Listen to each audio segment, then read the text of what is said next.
All righty, everyone. Welcome back to episode 2 of J3U After Hours. I'm one of your hosts, Chris Perry, alongside Alex Baugh, and our special guest, Ireland's first Olympian. One would describe him as having the widest teeth in the IFBB. Darren, how are you doing today, man? I'm good, man. Thank you for the introduction. Good. Just bear with me. I'm just out of bed, so it might be a little slower. Yeah, I'm just curious because I've heard mixed reviews. How is Dubai? Like, actually? Depends what you want. It's anything you want it to be, I guess. Okay. You know, you want to come here and you want to live the sort of social media influencer lifestyle, beach clubs, parties, all that. You can do that. You can do that stuff. But then it can be like a family place as well. Dude, yeah. So how did you end up there? So like you started in Ireland and then like how did you end up in Dubai? So I started in Ireland and I moved to London when I met my new wife. And we were together and our relationship was getting pretty serious. And then we were kind of looking at things and we just didn't see a future for ourselves there. So we thought, why not try going somewhere? And the plan was like to come here for like 2 years, just earn a lot of money and then go back. But we're here, nearly 10 years later. So. Oh man, you've been there 10 years. Wow. Yeah. Dude, I'm here long before the hype of it. Okay. Oh, dude, that's awesome. So when did you turn pro? I turned pro in 2019. Wow. Man, doing it. Yeah, it's funny, man, because like we'll be talking and stuff. And then I'm like, why doesn't the Olympian answer? You know, like why are we? Yeah. Why are we? Who the fuck am I? Yeah, 2019 in New Zealand. I won actually. Man, that's wild. Yeah, it's cool, man. Because like you're so humble about like this like altogether. You're a killer coach. Like you're a badass coach. But then also like as an athlete, you're a killer athlete too. So it's like. But like just talking to you, you never treat us any different. You never talking. You're just like, yeah, man. I'm just here like you guys. Like it's cool, man. I think for me, my attitude towards it's very different to a lot of people because I came up like I started bodybuilding off the back like playing professional sport, and it was just something I needed to do. It wasn't something. And in Ireland at the time, there wasn't no such thing as a pro card. You know, there wasn't a show you could turn pro. And so it wasn't a thought. So I just bodybuilded to do it. And that's the way I've always done it, you know. Even as I got better at it, I got better at being a coach before I got as a bodybuilder. You know, so I was coaching more seriously than I was competing. And so I would always consider myself kind of a coach first. So I bodybuild because I enjoy it, not because I strive to go to the Olympia or anything. And then you've been to the Olympia. Yeah. Don't get me wrong, it's nice, it's cool to have done, but it was never my goal. So. Yeah. I think that explains a lot. Like, because I think that explains a lot because you're such a good coach, but like now we get coaches, they come about and they want to be like, they strive for it, or the athletes will like taper off because they're not a good athlete and become a coach. But you're like, no, I was a coach first. And then, you know, I just happened to also be a good athlete. Yeah, I was underneath it all, I'm a bit of a nerd. So my love for this kind of came, you know, I started getting into it off the back of sport. When I got injured, I was rehabbing, got into the gym, kind of fell in love with it. At the time I was finishing my master's in business, and I was like, screw it, I don't want to go to work, so I'm going to do another master's. So I did a master's in nutrition and just fell in love with that side of things, and just that goes with my passion. Have you found struggle as being as high of an athlete and coach as you are? Have you found struggle in trying to find the balance between the two, especially when you're deep in prep? No, sure. At the Olympia, I actually coached one of my competitors. That's so cool. Yeah, I definitely think I'm probably the first to have done that. I think so. Yeah, that's great. So tell us about it. Who was it? Like who was the athlete? Josh Easton. he came to me about a year to 18 months prior. As an amateur, he had been sort of placing okay in classes, but not winning or getting to overalls or anything. But a wicked athlete and really good guy, like a workhorse. One of these guys who just killed it in the gym, like crazy strong. So started working with him, and we got into prep, and his issue always was a bit of lack of belief. So that was the main thing, was like telling him he could do it and making sure his head was screwed on. Did our first show, did a regional show, which you need to do in Europe to do a pro qualifier. He did that, won the overall, and the head judge from the show told him he needs to improve a hell of a lot if he wants to win a pro card. And then 2 weeks later, we went to Finland. It was one of those, I think it was Finland. And he won his pro card, and an hour later won the pro show. That's cool. Went literally in an hour. We went from amateur to Olympian, and then we both flew out to Vegas. It was tiring, but you know what? It was actually the best thing, because my mind was on him, and I was just ticking the boxes I needed to do. That's why we always say every coach should have a coach. If you're an athlete and you're a coach, don't coach yourself, because then I imagine it'd be pretty damn hard. But I didn't have to think about myself, so. Yeah, man, that's awesome. What a story too, because like that just doesn't happen. And one thing that like blows my mind, because here in the States, like I hear about like you people, like I've got a couple clients overseas, like in Europe, and they're like, oh, I'm in Switzerland, but I'll just hop over to Poland, or I'll just hop over. They're like hopping countries. And like in my head, I'm like, where? Like that's right. You can go do that. Like, yeah, it's just like 2 or 3 hours. Like, but to us, that'd be like us going to like a whole different state, you know. So it's just funny. It's funny hearing that. Yeah, but they can hop countries and be there quicker than like someone having to travel in state in America. Yeah. We're having to hit like 2 or 3 flights just to get across the U.S. It's wild. Yeah. Oh yeah. Well, dude, and then so coming to J3U, you were hired like right before, because like I know they have the little squad of coaches, and then I know you came, and then I came like I think me and you like signed up together basically, right? Yeah, I'm pretty sure I did we were on board at like the exact same time, you and me. Yeah. Which was super cool, but that like how did that like what linked you up with that? Like I knew you met Luke, but then too, like what do you feel like it's done for you since like you've joined on? Because like we'll answer this too. Listen, I've always been a huge advocate of J3 University. Like I said, I'm sort of one of these people, I get interested in something and I just keep going and doing things to get better at it. And like one thing I do is every year I invest a certain amount of money into educating myself further through courses, be it on nutrition, biomechanics, anything like that. But J3, I've always said, has been the best. And like anyone who has worked with me and then will do the J3 courses themselves, you can see how my sort of philosophy is shaped massively. Not just from J3 University, but like from following John for years as well. So yeah, I've known them both quite a long time. I met John first in person 2021. It was my first Olympia as a coach. I had 2 girls competing at the Olympia in 2021 in Florida, and we met there back at the gas house, I think, afterwards, and we were talking, and then I was doing the courses, then met Luke and John together. They came to Dubai to do a seminar.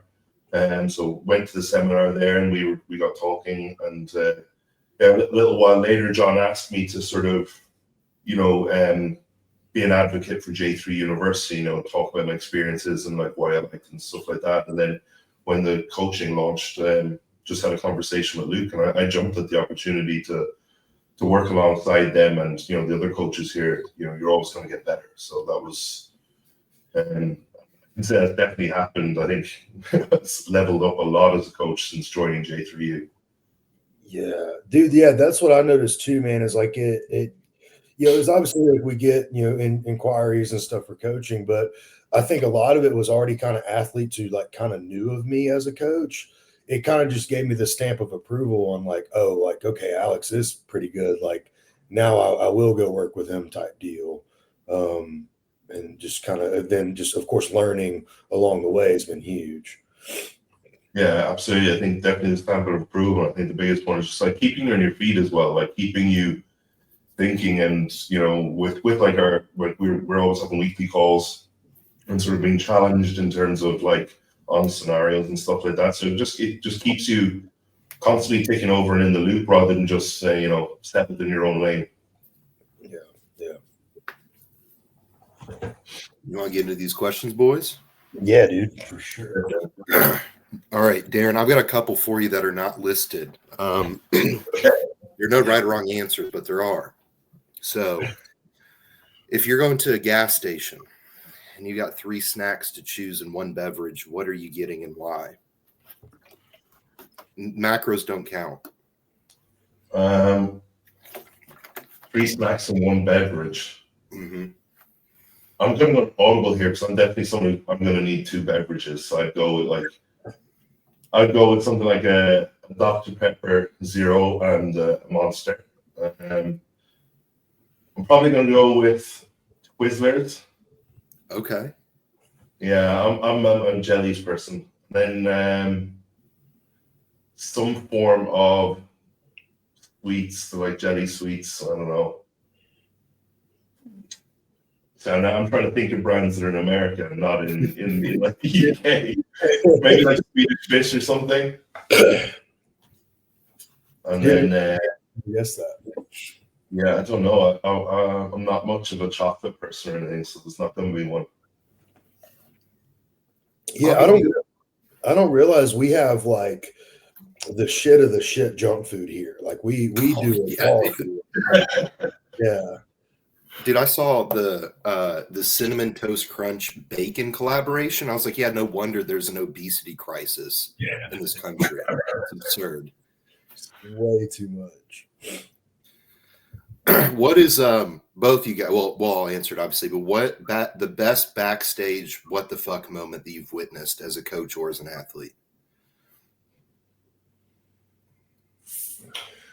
The Olympia. No. And it's not one of the athletes, it's Shaq. What, just how big he was? Yeah. Dude, I saw Brian Shaw. He was probably like 5 feet from me before walking to the stage with Arnold to do his one of his lifts.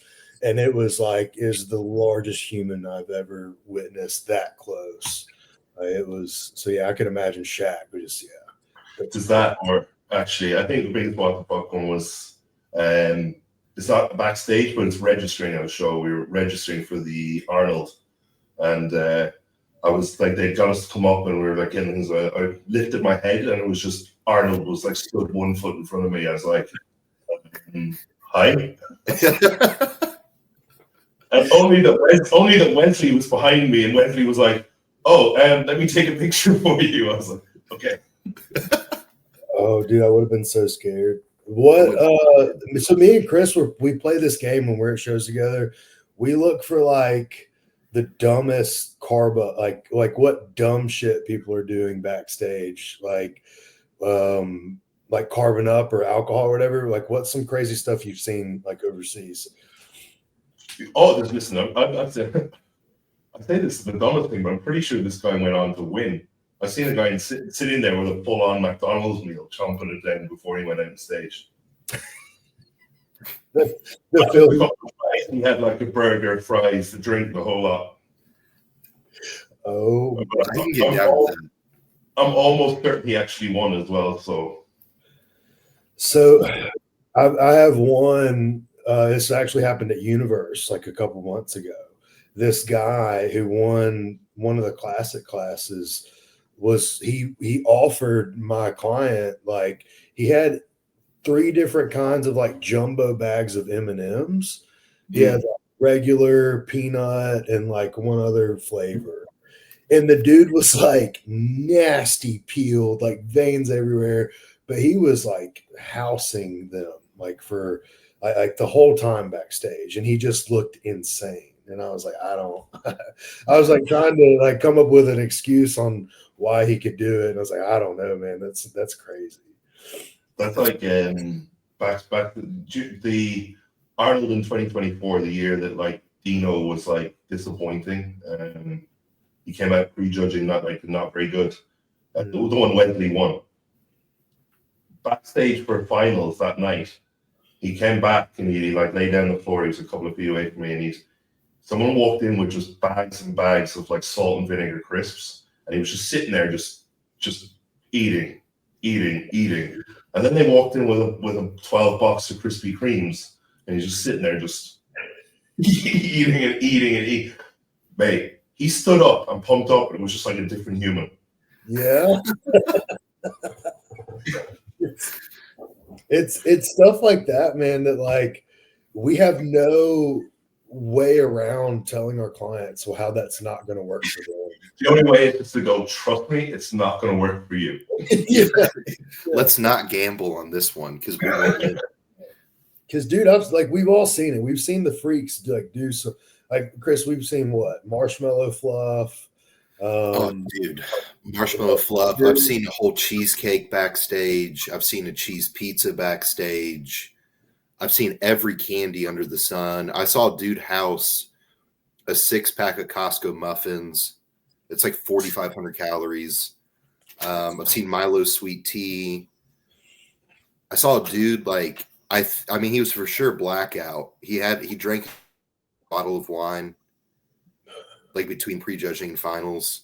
I've known of somebody to roll, like to take an ecstasy tablet before. Well, I was going to say, I know it was a former teammate was advised to take a Xanax the night before the show, and she slept through the entire show day. Yeah. Dude, yeah, there's a lot of it's bad, man. But like that's one thing we run into like as coaches is you'll have those one-off freaks who can get away with something. Yeah, they just do anything. Yeah, and man, you could just as easily argue they could have eaten absolutely nothing and still look like a freak on there. Yeah. And dude, I've even dealt with it. Like I've had 2 like bikini girls doing the same show. One of them's eating like French fries and some bison, and another one's eating like, rice cakes and some chicken. And I'm like, I can't, like, there's a few reasons why I can explain to you why you're not getting that, but like, it's just people are totally different, right? Yeah. I mean, dude, you could look at me in Austin's Peak, and they were not remotely the same, and we weighed almost identical. Yeah, that was fun. I genuinely, so I had it was the guy Carbon Up, and I told you I'd let him like try the Retta stuff for like 4 or 5 weeks. I just couldn't. Yeah. I just couldn't get him full. And so this kid, like, I mean, he's a freak, kid, and like his free meals, like, I mean, dude, I watched him. We were like 6 weeks out, and like I let him like go to town on some food. And it was like burgers and cheesecake. And literally, man, it's like Friday night. And I'm sitting there like, I was like, man, like I'm genuinely wondering what flavor cheesecake you want right now. And he was like, man, you're freaking me out. I was like, no, dude, like, I was like, that's where we're at this. Like, this is like how much this is driving me nuts that you're still not full, but yeah, it's crazy, man. But that goes in there's a question, what some of the like off the wall stuff, that was Darren's question. I was like, no, if we're going down on a question, you're coming with us. 100%. Or I've seen 2. I watched a guy one time. This was the other one. It was at Kentucky Derby in like 2019. This dude brought an entire weight set backstage, and I shit you not, he worked out for 3 hours. Like it wasn't even pumping up. Like dude worked out for 3 hours, and you would be surprised. There's always at least one backstage. It's like just fucking pumping up for about an hour. You're sitting there looking at them going like, what are you doing? Well, dude, I hate that shit as a coach because then your people start getting antsy because they're like, well, they're pumping up. I'm like, they're 2 hours ahead of schedule. They don't need to. I'm just always like the class that's on before you, when they're lined up and going on stage, you can start pumping up. Until then, ignore whatever the hell the people backstage tell you. Yeah. Dude, it's bad. Yeah, I was gonna ask, what's it like trying to pump up for the Arnold or the Olympia, like, because there's so many people. Like, is it easy to time? The Arnold was easy because there wasn't too many of us, and they were like bang on schedule with everything they said. Like they brought us to a back. With the Arnold, they bring you to like a holding area, and then they bring you to a backstage area when it's time for you to go backstage. You're backstage with just like one class who's on in front of you. Ooh. So you're like, and they're like, you're gonna be on stage in 12 minutes, and it's like exact. The Olympia is like fucking shit show free for all. It's like there's like 60 of us backstage, and it's like the worst part of it is you have to go on and you do like your individual, then you do group comparisons, and then you do call-outs. But if you imagine with 60 people all doing an individual, that's like 60 minutes. Yeah. So you pump up, you go on stage, you come back, you basically lie down for 30 minutes, and then you got to go pump up again, go on stage. Dude. It's like the pre-judging at the Olympia is like 2 hours. I never even thought of that. Like I think about it at nationals, but like it's never 60 deep, you know. Oh, that's cool. Do you think they need to limit how many competitors there are? It's a hard one. You go back and forth on that all the time. I think for the viewership of the show and the quality of the show, I think so. Then you're like, I feel like maybe you're taking away from the athletes, you're taking away from the overall viewership of bodybuilding, because you're basically saying like you either have to limit qualifications, which is going to limit the amount of people competing throughout the year. So I don't know. They do have to do something, because it's a bit wild. Like if you ask them straight up, I'm going to say all day. If I could choose to do either one of them again, I'm doing the Arnold all day. Mm-hmm. Yeah, because it's a way better experience as an athlete, because there's not thousands of you there overall, so you're actually treated like an athlete, and you get your time and everything like that. Yeah, I've heard of them like contemplate. Well, I've just heard people talking online, like having like an elimination round before it gets to like what's aired on TV or on the stream. It's like, hey, we're gonna cap it at 20 people. There may be 60 here, but like to get to the next phase, that we'll cap it at 20, and then the top 20 goes. Would that be something you'd be like, yeah, that makes more sense?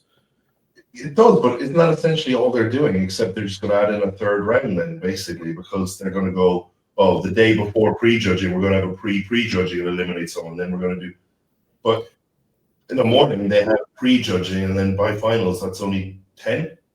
Yeah, that is true. So that is essentially what they do. Yeah, that's tough, man. Because they're still gonna, if they're going to do the elimination round, they're still going to sell tickets to that, so people are still going to view that. Yeah, man. Yeah, what a problem to have, right? We have so many athletes. It's. I guess it's a good problem.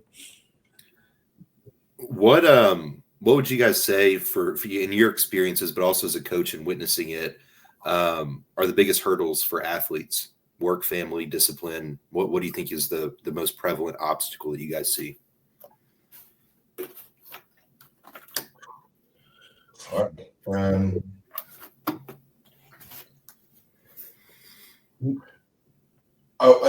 Before I would have said work, but I think so many athletes we deal with now work within the industry mostly.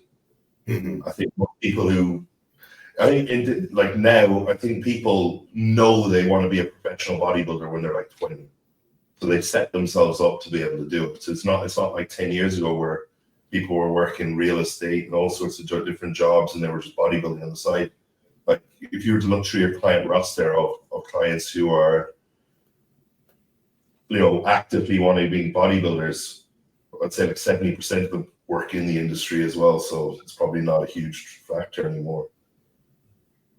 Yeah, I think a lot of what we're in that transition period. And this is actually a good point, or a good thing. I was hesitant to ask, but I want to ask it. I think we're out of I don't think we're out of the phase of like everyone wants to be a coach, but now I see like posing coaches are like really like making their leap into this. and I'm indifferent on it. Like I used to really not like it. I used to have a bad taste in my mouth with it because there was just some local posing coaches who would like come grab my athletes who just won the overall, post a picture and be like, shout out to my client. And it's like, well, like what'd you do, man? Like you just, moved their foot placing around. Like we were going to win anyway. But then I've also had some really good posing coaches come along and completely change my athletes' physiques.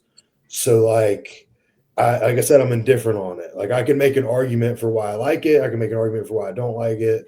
But what's your thoughts on it? Both of y'all. I like. Listen, there's some really good posing coaches out there now, and I'm rooting for them. They definitely make a huge difference, because listen, I will help clients with posing and advice, but I don't want to sit in a Zoom call for an hour. I just have zero passion for doing it I'm good in person. If I'm with someone in person, I'm good. I will go over it. I'll enjoy it. But if I don't have like a passion for it, I'm not really going to be all there. So, all to the guy who wants to do it. And there is guys there who love it. There's a couple of coaches I work with who are amazing and they're so passionate about it.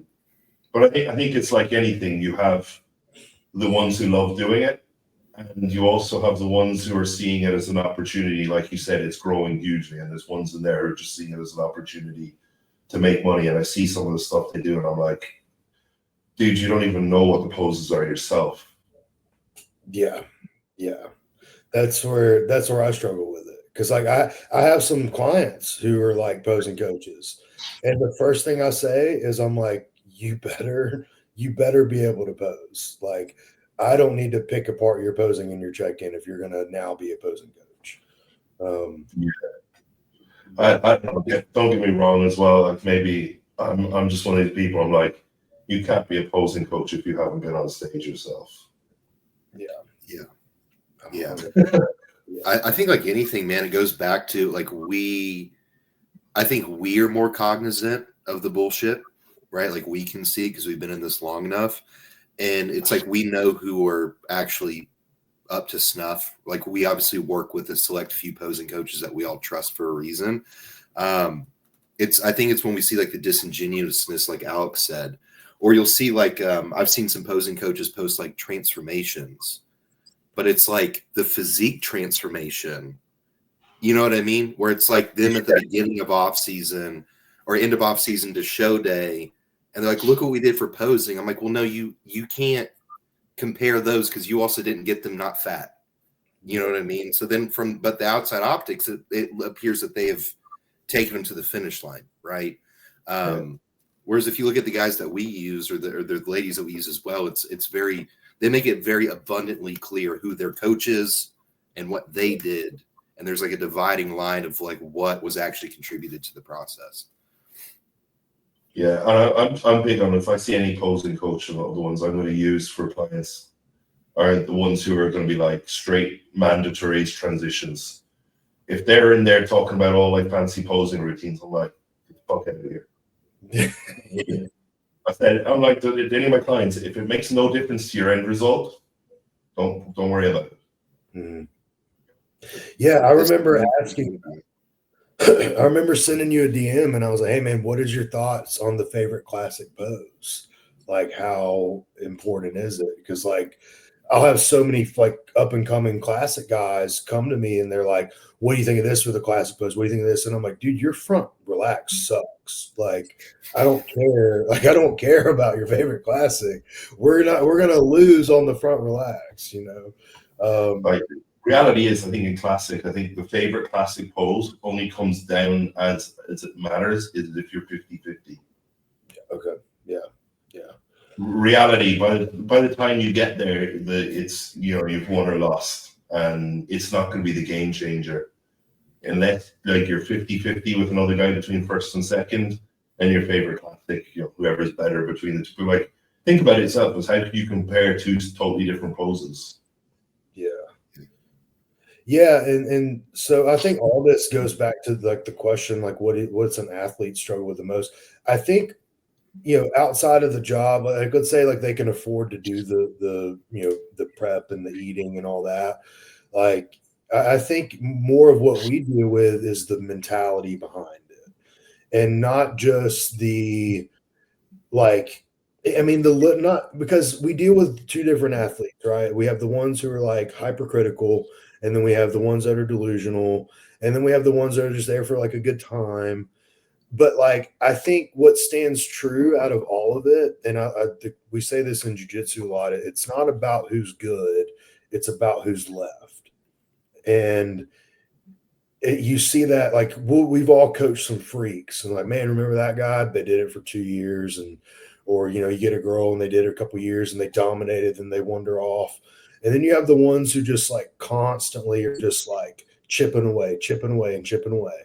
And they may be like pretty mediocre the whole time, but if they just kept chipping away at it, they may get a master's card in their 40s or 50s or whatever. And it's because they just didn't stop. And I think that, like, so the mindset behind it all, the people that we can take the furthest in the sport are the ones who love bodybuilding. Mm-hmm. And it's not about like, and I think that's where we do a great job. Like the athletes we get coming through the J3U portal is like, they may have never competed before, but they are at least serious. And they're all like, whenever coach says I'm ready, they don't come in like, oh, I'm going to go pro. Like, they're like, no, like whatever we need to do that works. But I think a lot of times we have to filter out as athletes, like, hey, what's your mentality with all this? Like, you take Instagram and TikTok away, would you still be bodybuilding? Like if you had no supplement companies, and so I think just that mindset is what makes or breaks people. Again, outside, like we're all going to be critical of ourselves. We're all going to be this, that, and the other. But I think just like, do you truly love this sport is like the hurdle that we have to jump through the most. So something I talk to a lot of my clients about is, the ones I talk to about that just love the process. And I'm like, listen, don't worry about anything. If you just love the process, you're going to do well. Mm-hmm. It's the same notion of like, the man who loves to travel will go further than the man who loves the destination, right? Like we have to look at this process as like, not outcome oriented, right? But just like process oriented, because we can't get to the end game. And again, too, the other thing with the sport, I think a lot of people don't realize that, like, one, none of us know what we're capable of until we've seen it to the end. And the end is not tomorrow, right? Like 12 years ago, I would have never thought I looked the way that I do today. And for most of those 12 years, I did not like how I looked. I just did the shit that I love doing. And this is the byproduct of it. So I always tell people that come to me like, dude, unless you're willing to sacrifice for 10 years to start to see what you're about, don't go into this with the expectations of going pro or winning or whatever it may be. Like it's the cart before the horse. So I think a lot of people struggle. Absolutely. I resonate a lot with that.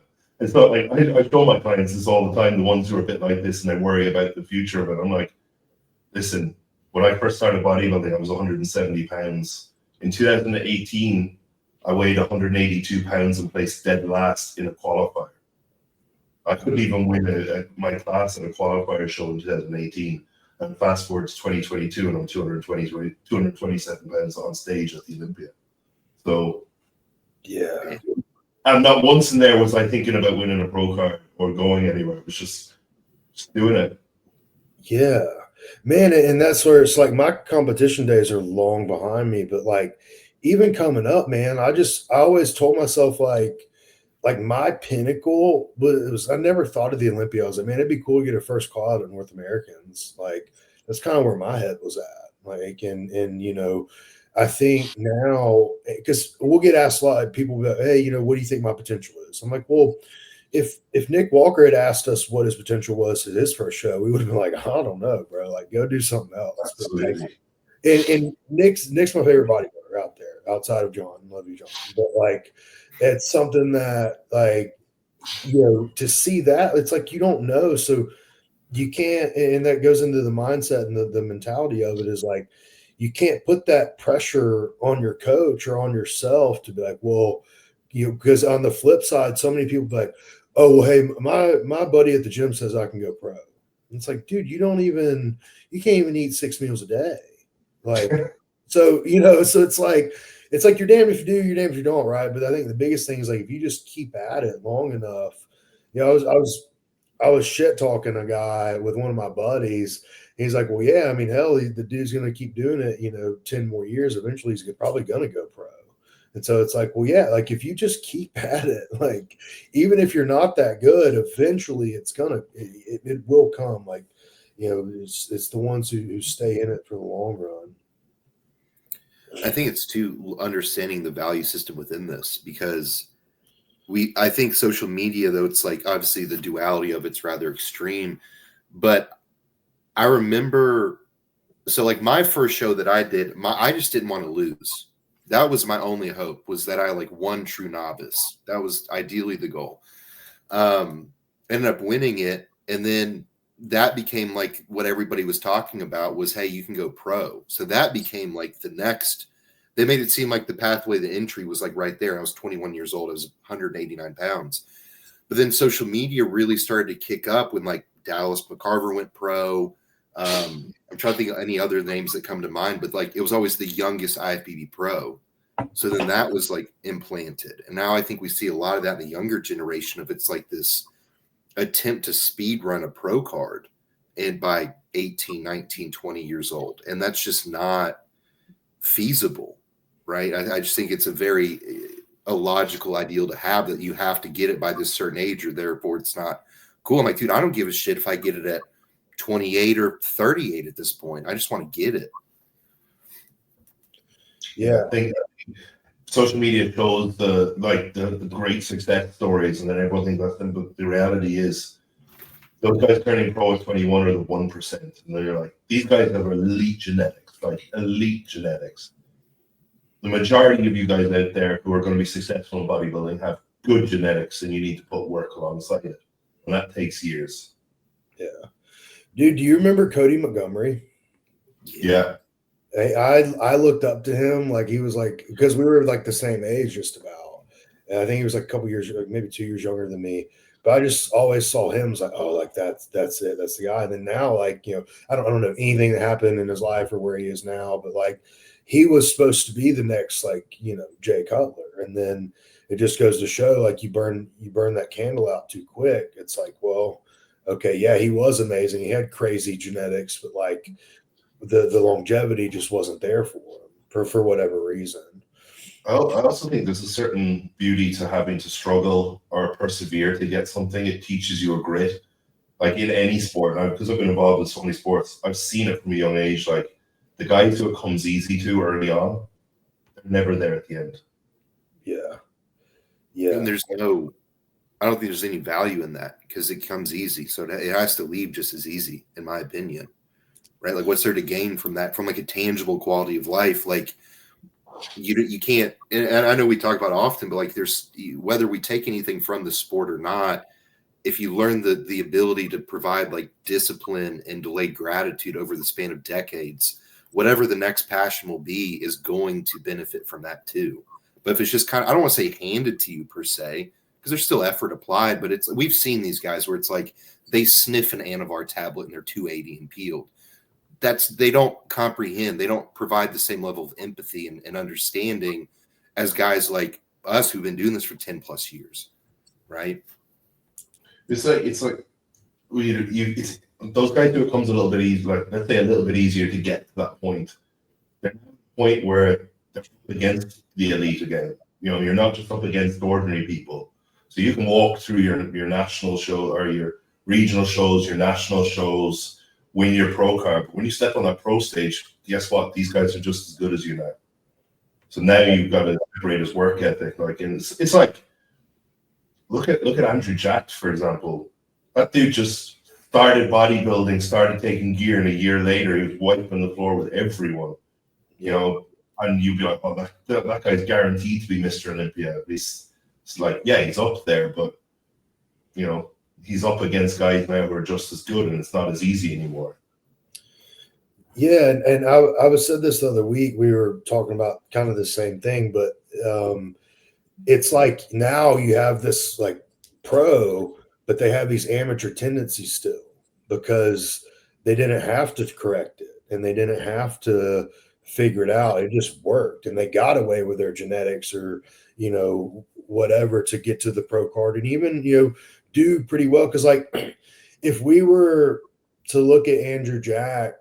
And he's a perfect example because he's amazing, right? Like, but had we watched him climb up, 5, 6, 7 years, win the Arnold Amateur, and then, okay, now he's battling it out at the Chicago Pro, and okay, now he's at top 10 at the Olympia. But it's like, dude just arrived and was like 6th. And it's like, so it's almost like, it's kind of a letdown that he's still 6th at the Olympia, but like take someone who, worked their butt off to get into the top 10 for 15 years and they finally get it. It's like, man, look at what I did. I finally got the top 10. And so it's weird how we look at it. Right. But like, it's like, well, dang, like, come on, Andrew, get it together. But it's because you got there so fast. So it's wild how we put that kind of, label on it, I guess. Yeah, because I think we all love a good come up story, right? We love an underdog. We love struggle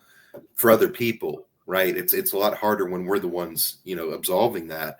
I think another example is Keon, right? I think Keon, I've known one of his old trainers, and I've heard stories about like how he used to be when he was a lot younger, and it sounded like a case of like a pro with some amateur tendencies. And I think what we've seen in the last 3 years is everything come together so perfectly. Yeah. That's all. He just needed that team around him to level him and get him on point. I've been 6, 7 years now. And like he's always been a great bodybuilder and always had it there. Just needed to put all the pieces together, and he has them. It's just like nobody's ever beating him. Never. Man, I saw him in person at the Dragon's Lair just training. Of course, I just mind my own business and admire him. He's huge. Like you wouldn't think he's a 212. Like he was right there with him and Rafa were training together, and they looked the same size. I was like, this is scary. Yeah, but do people do the same with like right? So Jewett, like. It's like he's so good now in the open. We forget he was just in the 212, 2 years ago? Like, maybe. Yeah. It's like, and everyone's like, oh, if he could just get this. It's like, dude, look at what he just came from. Like, and he's up 30 pounds. Yeah, dude, he's had a governor on himself for years, and he just let off of it for like 2 off seasons. Yeah. Like, let's give him like 2 more. Yeah. I don't think people give credit where it's due there. It's like what he's done off season to off season is stupid. It's like absurd. From just last year, how long was his actual off season between last showing to now? It was nothing really. Yeah. He's like 5 pounds up of muscle because he's even more conditioned. I'm like, I said that to a couple of people. I was like, imagine him, like if he wants to, like I don't know what John wants to do longevity in the sport, like how much longer he wants to do it or whatever, but in 2-3 years time he's 250 plus on stage. That is like, that's freak. Yeah he was just 240 at this last show, and his shape keeps getting better. I think he's 37. It's like he's not some 27-year-old doing this. It's like and I think the coolest part of it all is like, and like, not to just like, suck off John because he's our boss. Love you, John. Well, thank you for everything you do for us. But he does it and puts it out for everyone to see. And like, there's no hiding, like there's no backdoor meetings of like, hey guys, this is what I'm really doing. And so like, if you're just a fan of bodybuilding, I say this: if you're a fan of bodybuilding, you have to love Jewett and you have to love James Hollingshead, just for like the love of bodybuilding. I think the crazy part is too, man. Like John doesn't do anything out of pocket. Like we see his stuff, and it's not like, bro, are we gonna let it rip or? I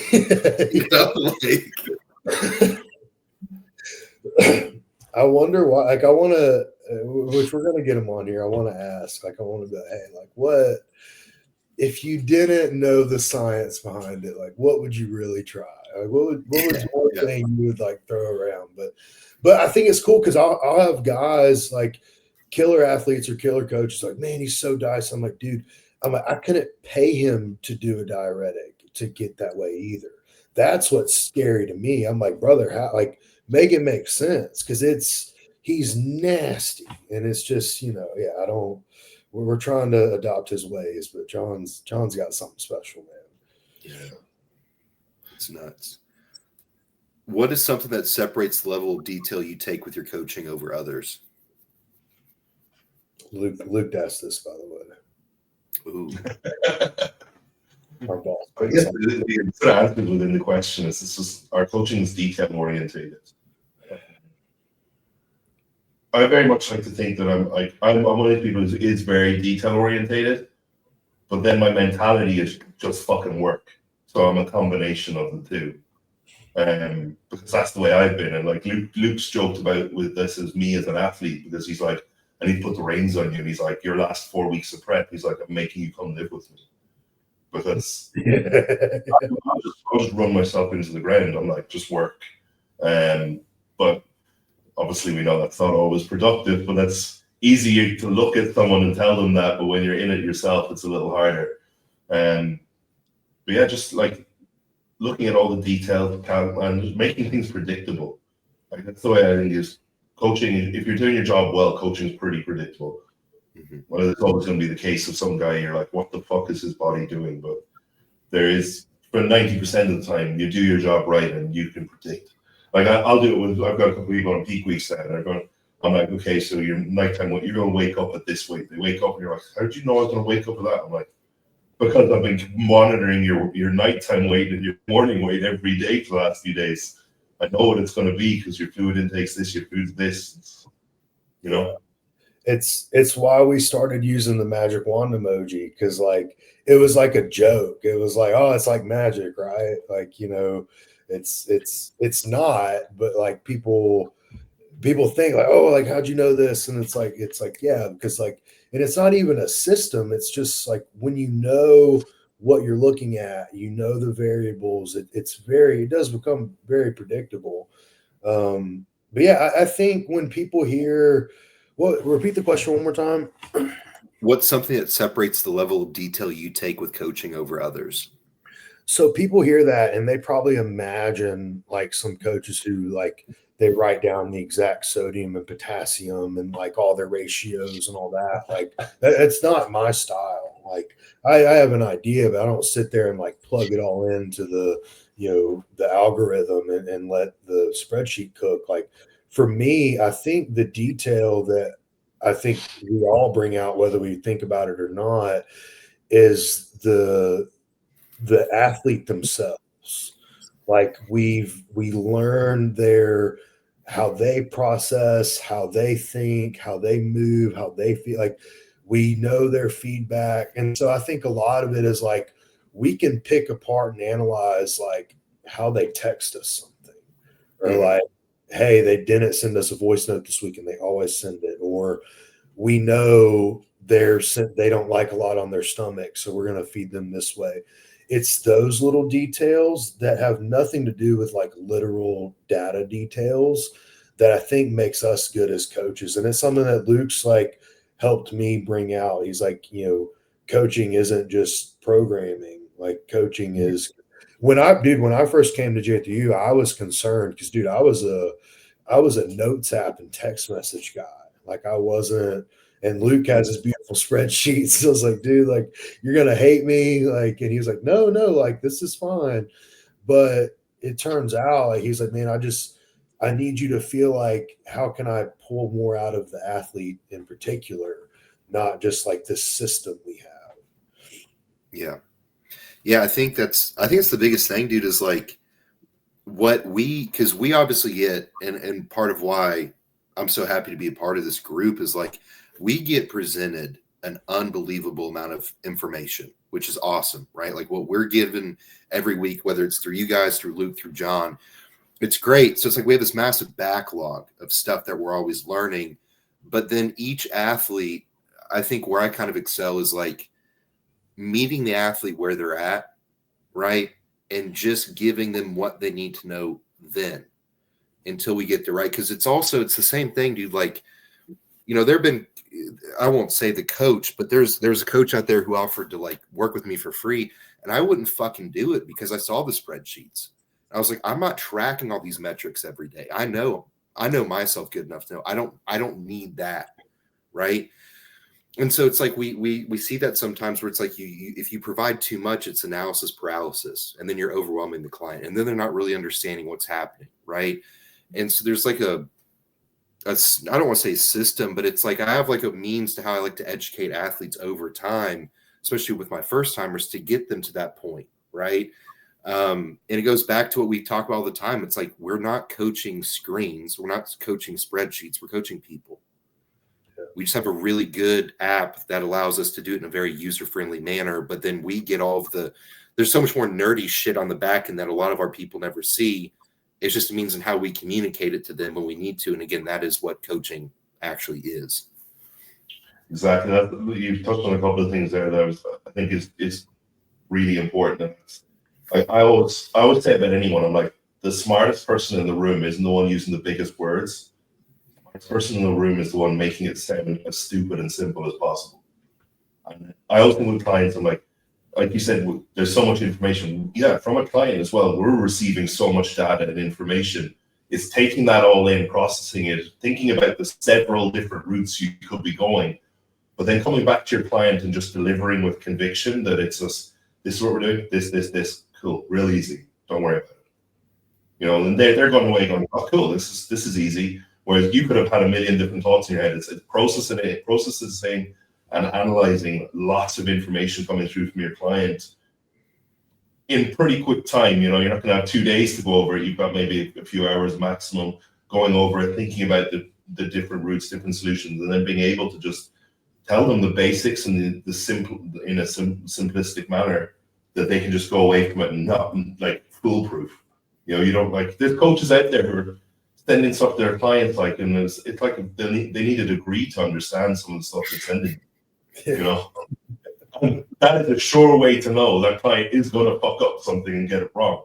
You make it sound as dumb and as easy as possible. Like, I've got people on peak week, and I'm like, I go through all this stuff, and I'm like, all right, okay, salt 6 grams, water 9 liters, steps 8,000, just bullet points. And they're like, cool. Yep. No, I don't go into the details behind it or anything like that. I'm just this is what we're doing, and we're all good. Because it comes with experience too. Because you, as an athlete on peak week, you don't want a fucking dissertation. You just want, cool, nod my head and do it. Like, you don't want to think. No, just want to know what you need to do in a simple way that you know. Also, that you as an athlete know, I can't fuck this up.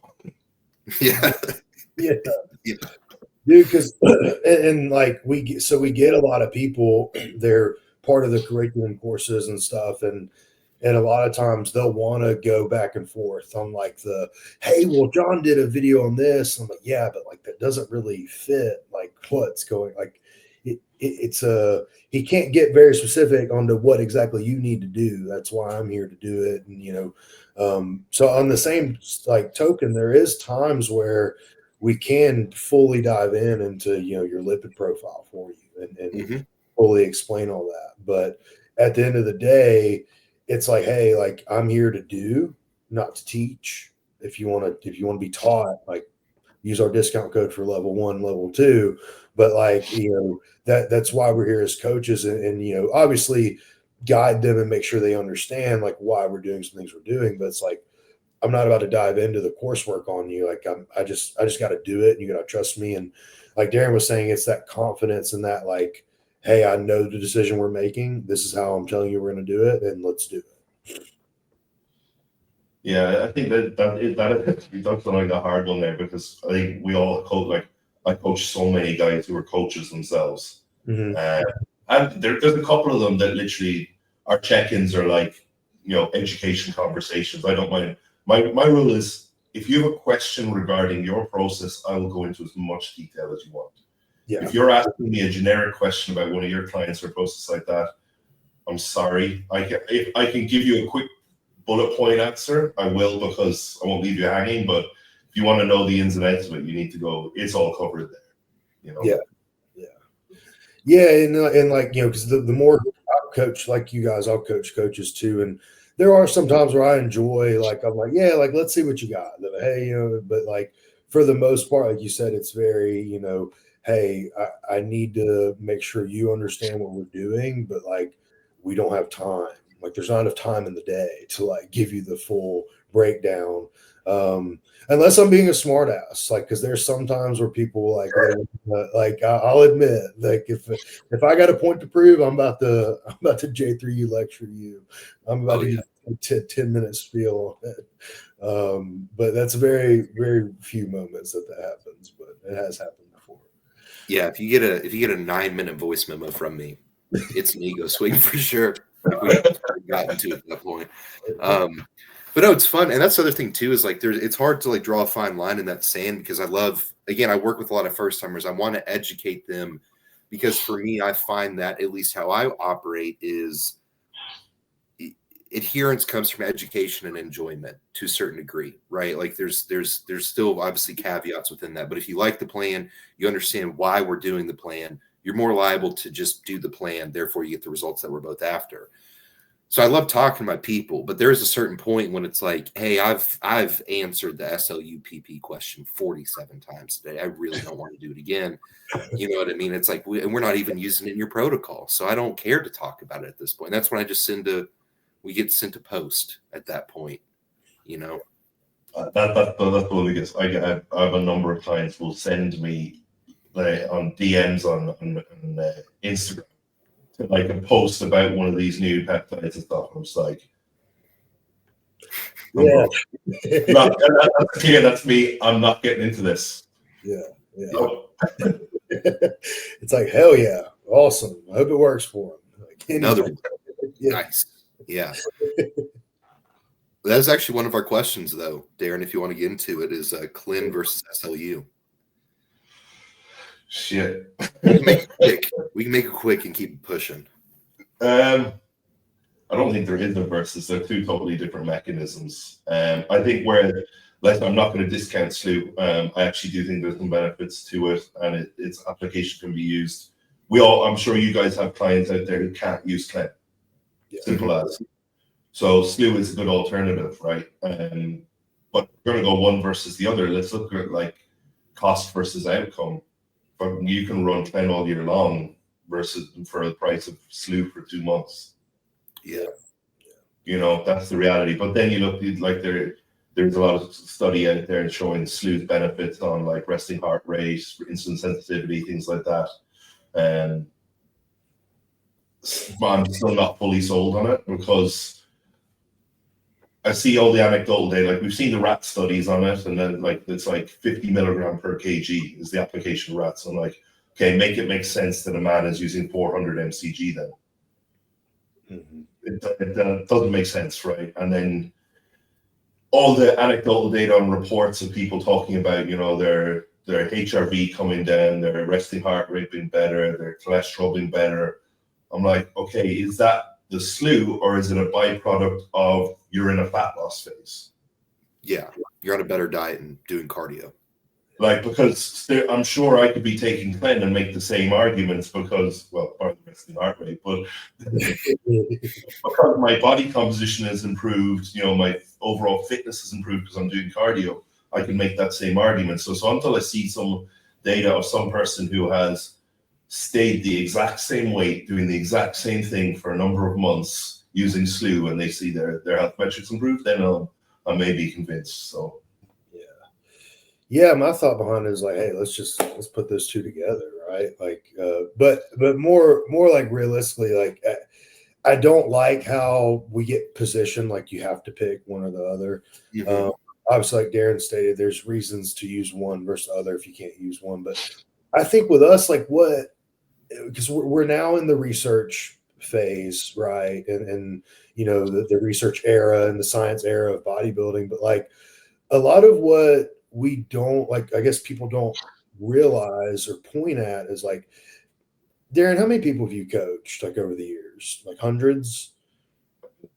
Yeah, thousands. And so like we have anecdotal evidence of where Quinn has probably worked on like hundreds, if not thousands of people prepping. So like while and that along with research and like data that shows it works as well. So like we have human trials, both literally and anecdotally, of what we've seen work. So it's like, why would we go off into this gray area and drive down a road we've never really driven in when we know that this lane and this car works really well, just fine? It's like there's not a quote need for it. And that's always my argument is like we're our own clinical trials for a lot of things in the bodybuilding realm. Because yeah, there's probably not people running 80 mics of clin at a clinical trial, but like bodybuilding it does. Like we'll do that all day. So it's like again, it's like why would I go away from that if it works so well, unless someone can't handle it, can't tolerate it, whatever. I think it's just the in thing at the moment. It's new and shiny, and as humans, we love new and shiny. I think of it like as, do you remember when you first started training and you first heard of creatine and you were going to take it and you thought you were going to be huge? Yeah. Well, I think that's the way people are thinking about SLU. I think they think I'm going to take this and I'm going to be shredded in 6 weeks. Yeah. I hate to tell you, it's not going to make that much of a difference. Man, I so thought I was going to get huge on creatine back in high school. Dude, I remember when my buddy started taking it and we were all worried about what was going to happen. Yeah. Kidneys are going to fail. Yeah, and he probably put on like 8 pounds. Oh my God. What's happened to people? We were talking about like we're like what 15, 16 starting training and like thinking about taking creatine and going, what's going to happen? Like 15, 16-year-olds are quoting science studies and doing little weird lat movements. Yeah, taking shut up, worrying whether Klein is going to make you natural or not natural. Yeah, right there. They're taking tren and 6 peptides, doing a single arm lat pull down. Yeah. And we just wanted creatine. Yeah, we just wanted creatine and barbell rows, dude. I don't know what happened. It's crazy. Yeah, now it's we're fatigue maxing too much is the new thing. Next one, insulin, like or dislike, can it be used without slipping body composition? So what was the last part of the question? Can it be used without negatively affecting body composition? Yeah, well, that part definitely, absolutely. Of course you can. If it's used correctly, I think people misuse insulin all the time. I think the thing is, I think a lot of people look at it like, right, I'm going to start utilizing insulin. I'm going to use 15 IU of insulin. I need to bring my carbs up to here. It's like, no, match the insulin to your carbs. You should be pushing your food up. And then when it's actually required and it's going to add some benefit, then you can put it in and it's going to be very effective. But, this whole thing of like this guy being on 2,000 calories and 200 grams of carbs, and all of a sudden they're like, right, I'm going to start using insulin. I'm going to have 4,000 calories and 600 grams of carbs. No shit, you're going to get fat. It's not the insulin, it's you just ranch your food up. Yeah. Or they're like eating cheat meals and like slamming insulin. It's like, it's not really how it works. I'm like, and I love, I don't want to say I love insulin because it's going to make it sound like it's in everyone's plan, but yeah, I do use it. Like, I think for guys, you get to a spot where food's so high, it's like you just need it. Like your body, in order to kind of stay healthy and keep a good body composition, actually, it's gonna benefit you. Mm-hmm. I think anyone going over like 500-600 grams of carb a day, you're probably looking at a potential use for it. Yeah. At that point, like your appetite may be potentially slightly less, so some insulin's going to help with it, and then also the actual processing of it. So. Yeah. And I'm a big fan, even like with females too, because a lot of times people hear GH and insulin for like males, but like they think guys. Like I look at it for a female like perspective. Well, it's like androgenic stuff that we have in our toolbox. Like what's a good off season is like, hey, you use a basal insulin or a low dose insulin around some training and GH, and like you don't have to touch androgens for 6, 8, 12 months. And it's like, yeah, but we grew with food and just that.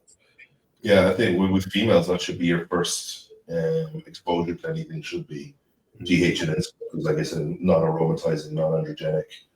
Yeah. So but people hear it and they think like they think of like the big, jack guys, or they feel like, oh my gosh, they're so dangerous. But it's like, no, man, like it's a very useful tool when done correctly. I'll like, and before I even implement it with people, like I'm watching their blood sugar throughout the day, before they eat their pre-training meal, after they get done training, seeing just like what their body kind of does on its own. Just because, like, there's some people with high food that don't need it. There's some people with like what you would feel is like not high food. You're like, oh gosh, like, okay, you actually could benefit from this.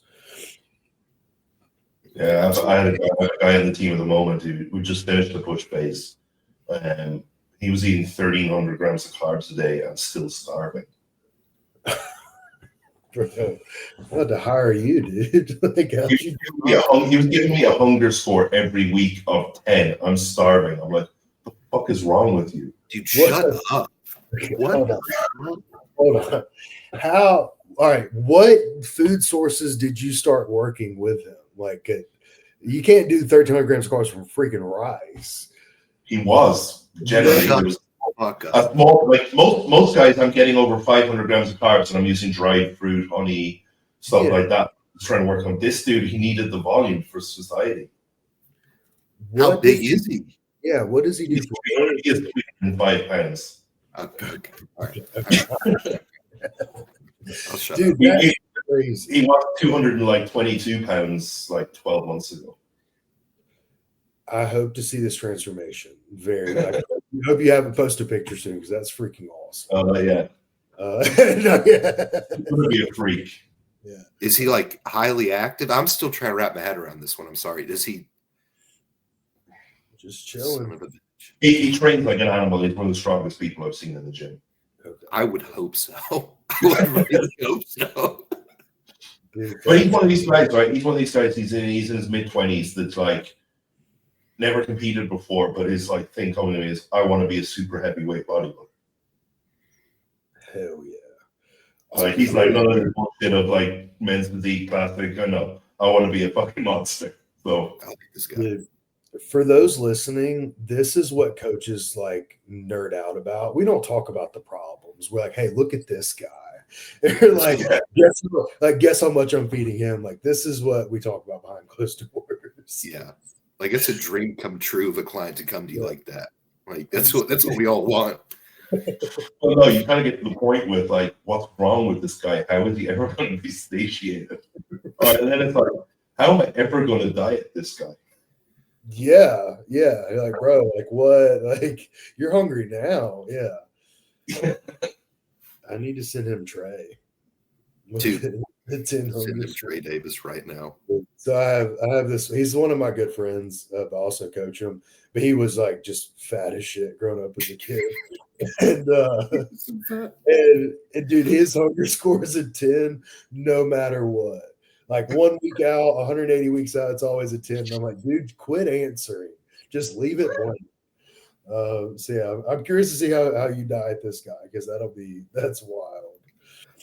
Yeah, I mean, with that big of a metabolic cushion, I mean, in theory, it shouldn't take a whole lot.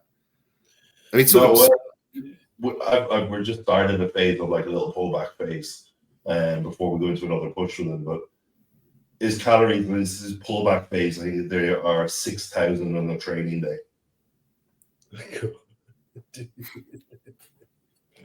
And he's dropping 4 to 5 pounds per week on that.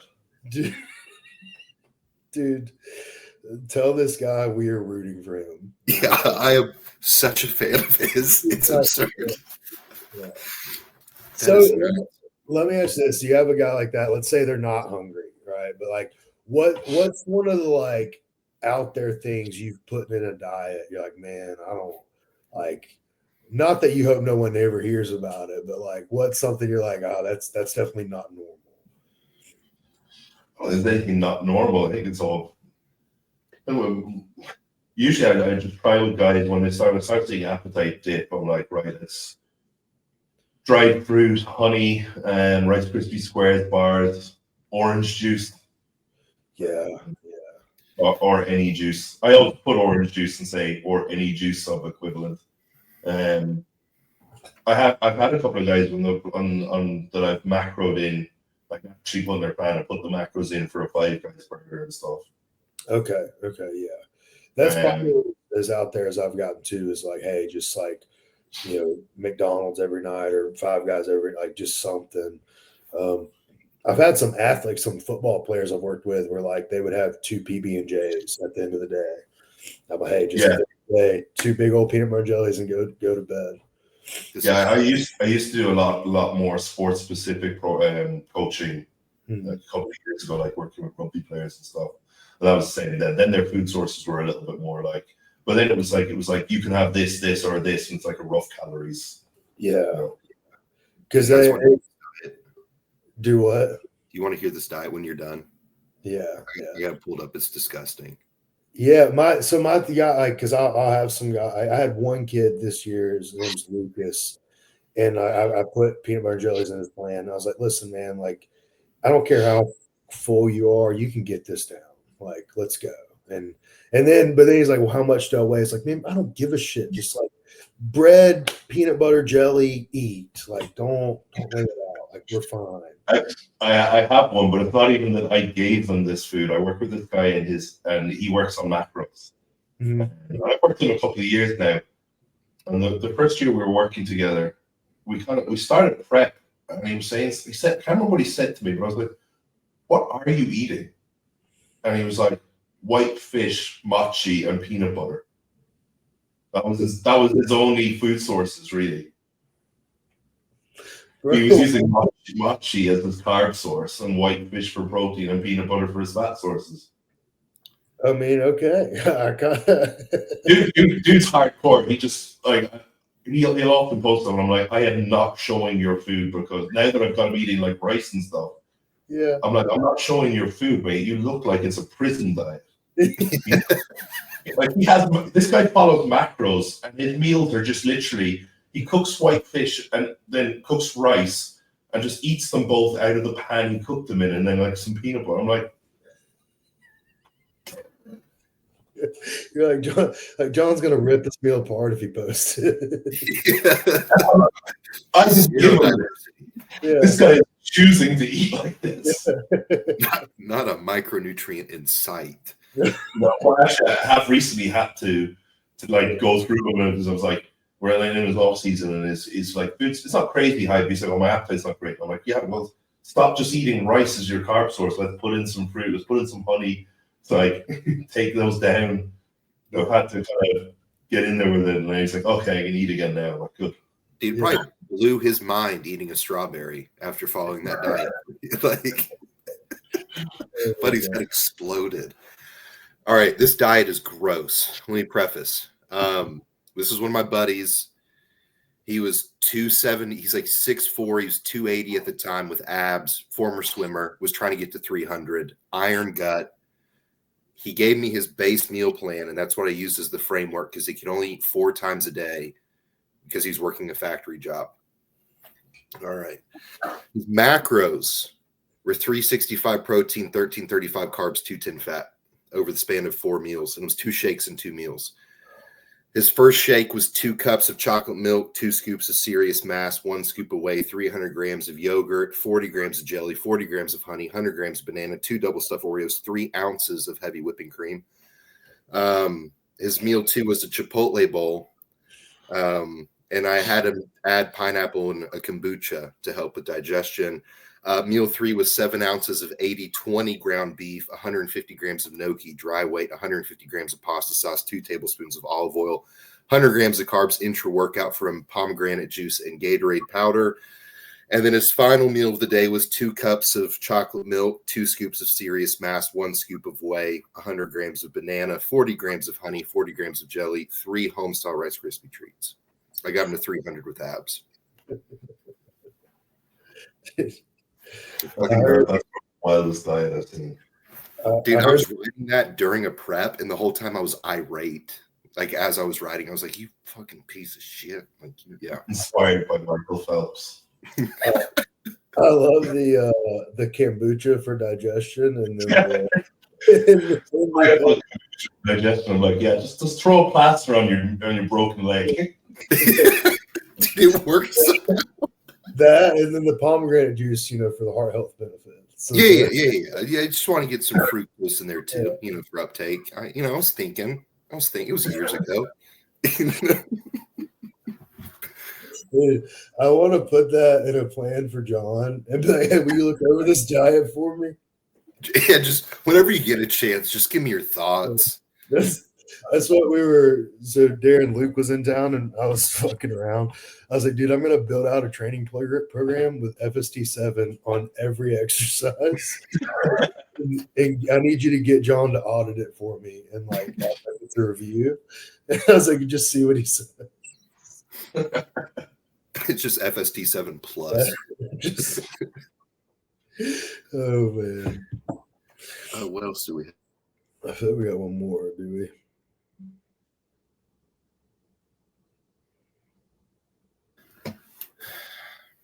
Oh, the how to bring up arms, right? Yeah, and PPL. I'm not the one. My arms suck. So yeah. Darren, you have good arms? Yeah, they've always well, actually no, they haven't always been. They've been good for the last couple of years. Honestly, I used to train on arm day, so I probably what brought them up. But it's also what's left me with horrible elbows. So yeah. So yeah, I would go like push pull legs and then just an arm day, and like kind of in between that. I was explaining that to a guy the other day. I was like, look, like I'm tagging you an arm day in because like we need bigger arms, but two, it's just more of a day where like your fatigue's not that high, like it's not necessarily a rest day, but you're not like killing yourselves doing arms either. So it's like it's more so like positioned here as well to give you a break because you're coming off of like your heavy squat day, then you have another RDL day in like 2 days. So like it's just kind of that like in betweener. Yeah, I have a number of thoughts around. I think you have to look at the individual when it comes to the arm day. Like, how strong is this person, and how much do they train? Like, how hard do they train? Like, really? But I think having the arm day can be quite detrimental long term in terms of sort of elbow health. And this guy is pressing 4 plates and pulling like 4 or 5 plates, and then you got them bicep curling the stack and tricep extension and stack. Yeah, those are going to be pretty fried after 6-7 weeks. So I guess that also you have to look at like where's their physique overall. Is this person are they perfect everywhere else and they just need arms, or does everything else still need to come up? And I'm like, okay, well, there's only so much you can prioritize them. So I'm maybe putting those exercises at the start of the sessions rather than the end. I'll often put like some arm exercises before leg days. Because like it's going to have no impact on your leg session. So doing like a bicep and a tricep movement before legs and then going into legs. And then you're having like biceps and triceps with all your sort of push and pull sessions as well. Yeah. I like that. I saw John doing it and I was like, I was indifferent on it. It was like, well, just like a mind fuck. Like you go in there and you like start with some arms, like, oh, it's gonna be a good pump. And they're like, oh, now I gotta go squat. It's a total like flip. You hit the point exactly. It comes down to the individual's intent.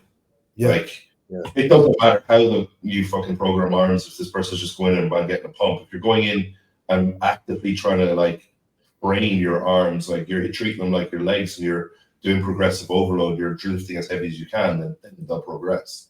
Yeah. But it comes down to the intent factor. We know it ourselves. Like, you do your push session, you got some triceps at the end, and you're like, okay, yeah.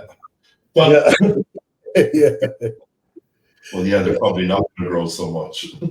But then you have like a trained by JP, and he's hitting like one single arm push down, and it's like to death. So it's like, okay, yeah, grow, yeah. So I think that's the. Yeah, I think it just comes down to like, I mean, the little bit that I've gotten my arms to grow has been from having an exclusive arm day but then still making sure the front end, because I just do modified push-pull leg. So my secondary push day is just shoulder arm biased, but just making sure I actually keep frequency in the beginning of the week as well. Because I'm always the one, like I'll train back and then I get done with back and I'm like, all right, let me go do some preacher curls. And it's like not enough effort. And I'm fully aware of that. So the full arm day is the day I get fired up for it. I'm like, I'm going to go beat the brakes off my arms. Yeah, I think mine definitely came on the most when I was doing a full arm day. Now, right or wrong, I think it was also at a time where I trained like an absolute dickhead. It was like all out to failure, training for like 2 hours a day. And like me and my friend who trained together at the time, we'd go in and train arms, and we'd do like 6 exercises for biceps, 6 for triceps, like 4 sets all out failure on everything. Yeah. We were like stacking everything, like and swinging the shit out of them. That is why my elbows are so destroyed now. That like everything was a drop set, like absolutely, dude. I like it, and I don't know if that's what, because I tell people like as a coach, like I know what to do because I did what not to do. Also, like I learned the hard way, but at the same time, it's like, you know, some people will do that. Like, man, that's what got me huge. Yeah, like I'm married to it, but. A couple of years ago, actually, I forgot I'd done this. A couple of years back, like 5-6 years ago, I did an experiment for a month where I didn't do cardio in the mornings. I did fasted arms every morning, every day for 30 days straight. I did just not like the failure. Like this was just like 3 sets of 10 to 15 pump. I think it was like three or 4 exercises on each every morning for a whole month, and my arms grew like over a centimeter. Well, you just got 3 of my clients who are going to do that. So now, one of them. Yeah, Neely. Yeah, go ahead, Neely. As soon as your show's over, you can do that. Yeah, I'm pretty sure everyone's like, I'll do an arm day over. I'll do arms over doing cardio. Yeah. Oh man, no, that's awesome, dude. Because like, dude, I remember Steve Kuklow's like crazy 8s arm workout. And then Rich Piana, of course, took it to the extreme and did the 8-hour arm workout, which, we all kind of would joke about. But yeah, it's there's something about a set of arms. Let me ask you this. Would you rather have like good arms or good delts?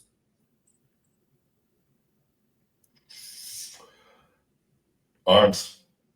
Yeah, I think so. Yeah, because for me, in comparison, I have better delts, but like I have like long monkey arms, so I'd probably pick better arms. I'm still picking delts. I'm just thinking if either of them are shit, you're not really going to be a good bodybuilder. So you're now thinking what's looking better than a t-shirt. So right, it's fair. I always wear baggy t-shirts. I feel like if my delts are fat, it's a lot more prominent because I can hide my bitch ass arms. I think when I get smaller, I'll start wearing tighter clothing again. I think when you're actually big, you're like, don't want people to see. It's a whole level of awkwardness of them looking at me, and Yeah, I know. Especially obviously, you don't have it over there. Over here, we have the Indian culture that every Indian who sees you as a bodybuilder is nice body, sir. Oh, okay. It's a whole level of strange when another man looks you in the eye and is like, nice body, sir. And it's like, especially if it's in a toilet or a changing room, you're like, yeah. No. Not here. Dude, that's so funny. God, we gotta go over there, man. We gotta go to Dubai. It's a quick trip. It's right down the street. That's the goal. Is we gotta get a need for Luke to want to take us. But hey, man, like, come on, take us over there, bro. Dude, I keep saying he's like, team meeting in Texas. I'm like, why isn't it here? Yeah.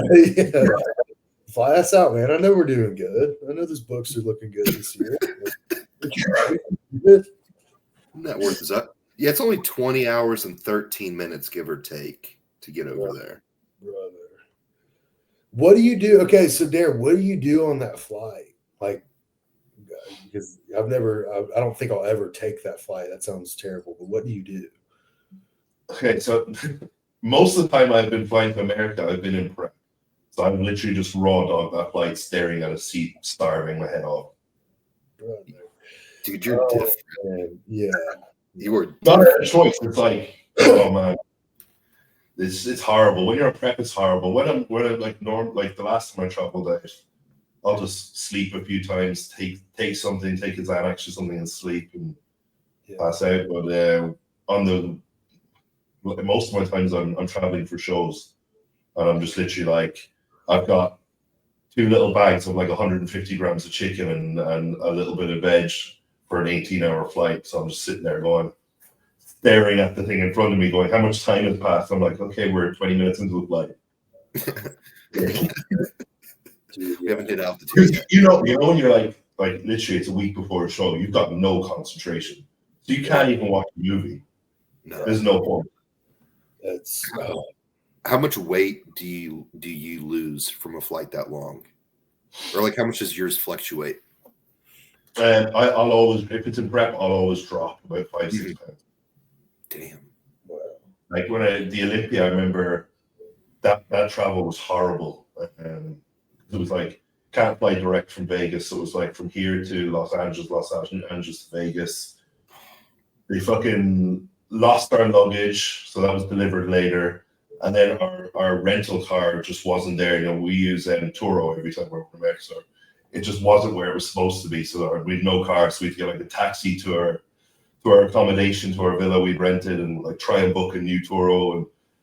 And it ended up being, I had been like 25 hours, and all I'd eaten was 2 meals of 150 grams of chicken, nothing else.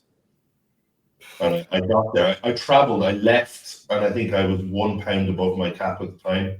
That was before, so my cap now is 227. For that Olympia, it was 222, and I think I left when I was 223, and I arrived and I was like 216. Oh shit. How you didn't kill anybody?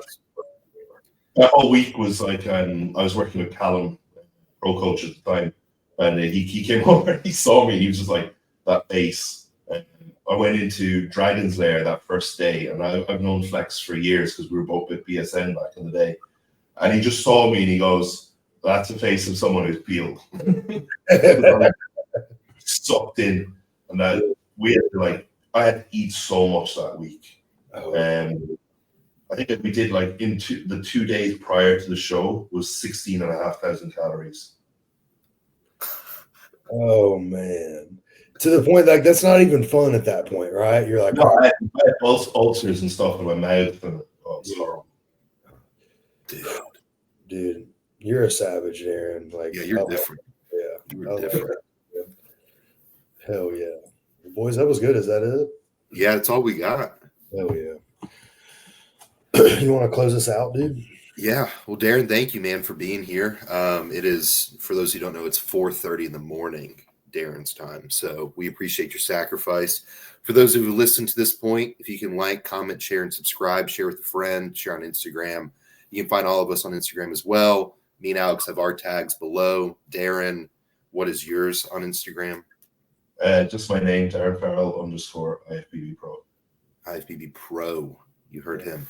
So until next time, thank you guys for listening to J3U After Hours.